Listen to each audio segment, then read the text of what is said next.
Welcome to the latest edition of Forbes Sports Money, brought to you by Fox Business Network. I'm Bob Lorenz. On this episode, we'll be discussing the landmark court case surrounding the Phoenix Coyotes bankruptcy filing and the subsequent attempt to sell the team.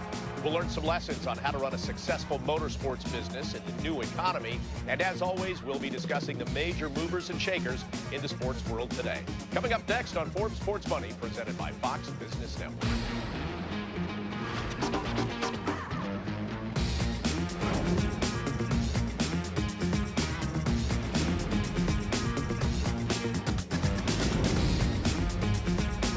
And we are back once again on Forbes Sports Money, presented by Fox Business Network.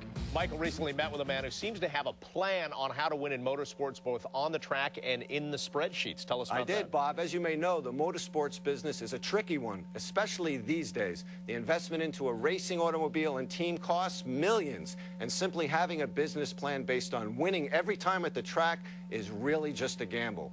But there are ways to hedge your bets and still make money at the track.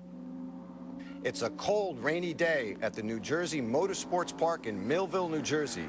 But that hasn't stopped the racers of the Grand American Rolex Sports Car Series. While they battle the elements and each other on the track, there is another struggle happening off the track.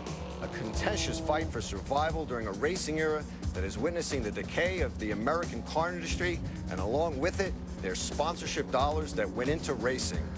Among the team owners, there is one who seems to be flourishing even in this economic downturn. Kevin Buckler is the founder of TRG, the Racers Group. And while his team only took second place that day, he's got long-term ambitions to finish on top. And the keys to his success lie in his ability to create a new business model and to follow that old economic keyword, diversify. You've got the Grand Am Rolex Series, you got the Coney Challenge Series, you've been in the NASCAR Truck Series for a while, and then this year you got into the Sprint Cup. Why have you developed it to be so diverse? We're in a high-risk business, and I try to be as risk-averse as I can and try to diversify. I've seen, and I say, it's as a, figuratively, the path to success in racing is littered with bodies, everywhere, financial crisis, and, the old joke about how do you make a small fortune in racing? You start with a big one. I didn't want to be one of those statistics, and so it was easy for us when we started to dabble a little bit in the parts, dabble a little bit in the service, develop a little program for Arrive and Drive, which has turned into a big business for us, gentlemen who own nice cars who want to take them out on the track and run with them. They might not race professionally, they just want to stretch their legs a little bit, have some fun with their friends. Our program here is solid. We run 4 GT cars and we run 2 Coney cars. And so, it's sort of a nice standard revenue stream for us. We don't take a lot off the bone. I mean, for us, it's a little bit here and a little bit there, and that's the part of being diverse, because if we lose a car or the economy goes a little sour like it did, or one of the programs get weak, you really got to lean on your other legs of the table, and we've got 4 or 5 of them, so it worked for us. The Coney Series has been really hot. What do you attribute to the success of that? Coney Series is great. First of all, sports car racing, like it was designed to be, is a lot of it a passion for the mark.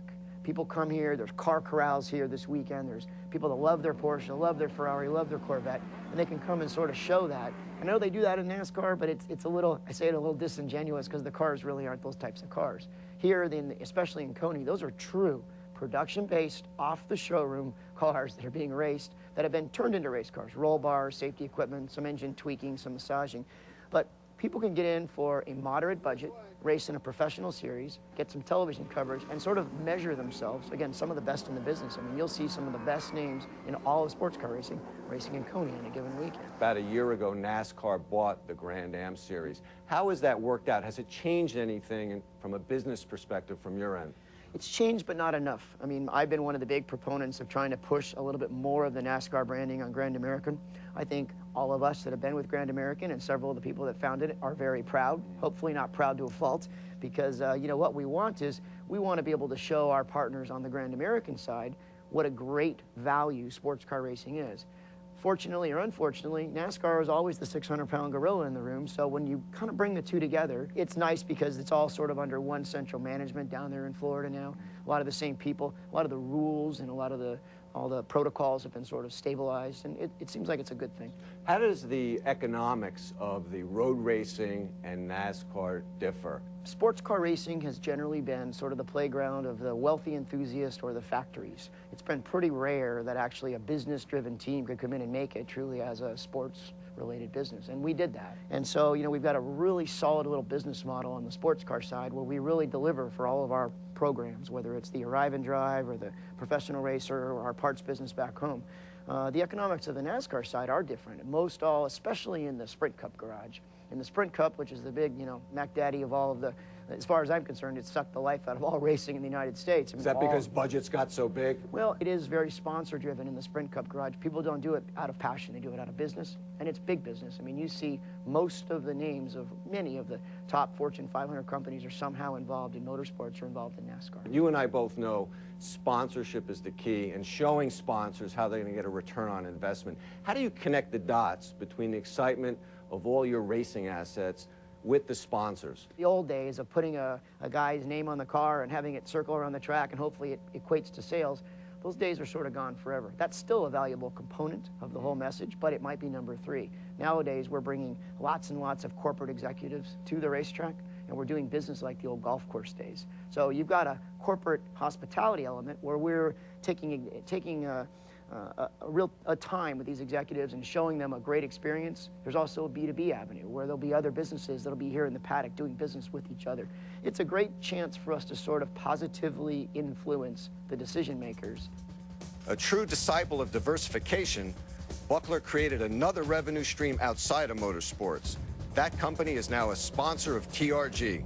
I can't think of another motorsports company that's involved in the wine business.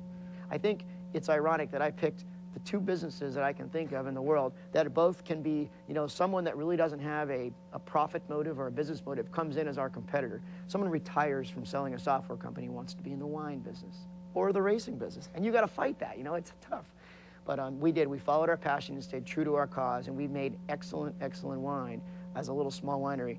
The standard joke of it takes 10 or 15 years to be an overnight sensation, it's been really true with the wine side, because just 6 months ago, we started hitting the ball, and got some really nice recognition with some big competitions, got some real nice recognition with the Wine Spectator, have some new distributors signed up to be selling our product throughout the country, and it's awesome. We're really excited.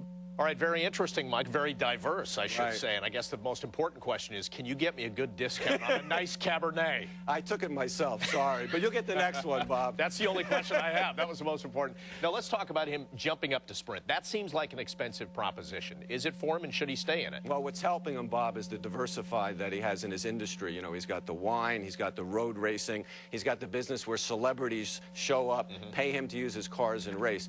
These days, as you know, it's the multi-driver teams that are doing well, the Hendricks, the Rouse Racings.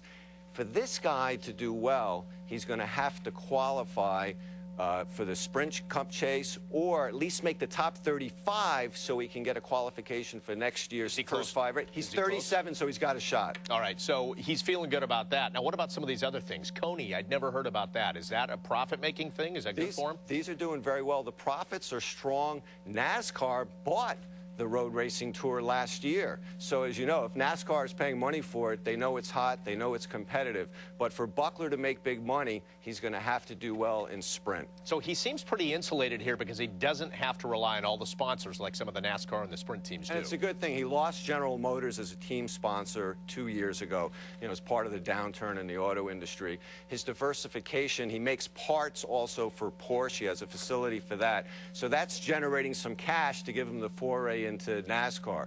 And, you know, if he can qualify for the first 5 races for next year, he's got a shot. He's got one driver, which is a disadvantage.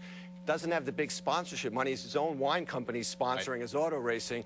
But you got to give the guy the credit. You know, there's a mom-and-pop shop. His wife is the CFO. We know what that's all about. So, you know, he's got a shot. But is it fair to say because he has an invested passion in this that that's a guy that would succeed more than somebody who just wants to throw some money into a sport? You know, Bob, I think you're exactly right. You talk to this guy for a half hour or so. Nobody I've ever met is more passionate about auto racing. Nobody knows more about the business than Kevin Buckler, and obviously that's a big advantage. And it seems like the people that can help him make money are the people, for example, we saw Patrick Dempsey from Grey's Anatomy. Here's a guy who is invested, has a passion for racing, can put some money into it, and the people around him have a passion for Exactly. it as well. That's the appeal of the road racing is, you know, these are sort of off-the-shelf cars, if you will.